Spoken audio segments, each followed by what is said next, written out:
आणि बातमी कल्याण डोंबिवलीमधून डोंबिवली स्टेशन बाहेरील फेरीवाला विषय पुन्हा एकदा चर्चेत आलाय। मराठी माणसाला व्यवसाय करण्यापासून त्या ठिकाणी मज्जाव करण्यात येतोय।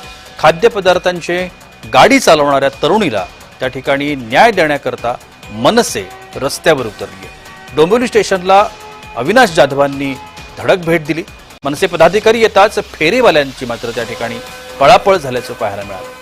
व्यवसाय करणाऱ्या मराठी तरुणीच्या आम्ही पाठीशी असल्याची भूमिका अविनाश जाधवांनी स्पष्ट केली आहे। पॉइंट आउट करू शकतो आता आणि परवा जाऊन वॉर्ड ऑफिसरला भेटलेलो।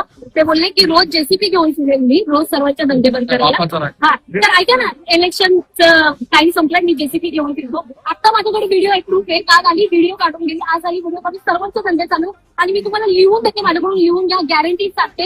हे जे इथे जे धंदे लावतात 30 वर्षापासून लावतात, 40 वर्षापासून लावतात, रोज लावेल। हे बोलले ना 150 मीटरच्या आत आहे, 150 मीटरच्या आत सिलेंडर रोज दिसेल दादा तुम्हाला। रोज मी कसं येऊन मी रोज कंप्लेंट टाकू दादा, रोज कसं येऊन कंप्लेंट टाकू? हे सगळं खोटं आहे, हे सगळं खोटं। इथे जी आत पूर्ण मधुबन गल्ली, ही जी पूर्ण गल्ली, हे सगळं 150 मीटरच्या आत येते ना दादा। हे रोज लावते, रोज लावते। माझ्याकडून लिहून घ्या, नाही तर मी इथं आंदोलनाला बसते दादा। हे सगळं खोटं आहे। तुला आंदोलन करायचं, मी एवढं सांगतो एवढी सोपी प्रोसेस। तुझी एक टपरी बनव, टपरी लाव, उद्यापासून रोज धंदा करायचा, काही अडचण नाही। राहू द्या, टीम आहेच।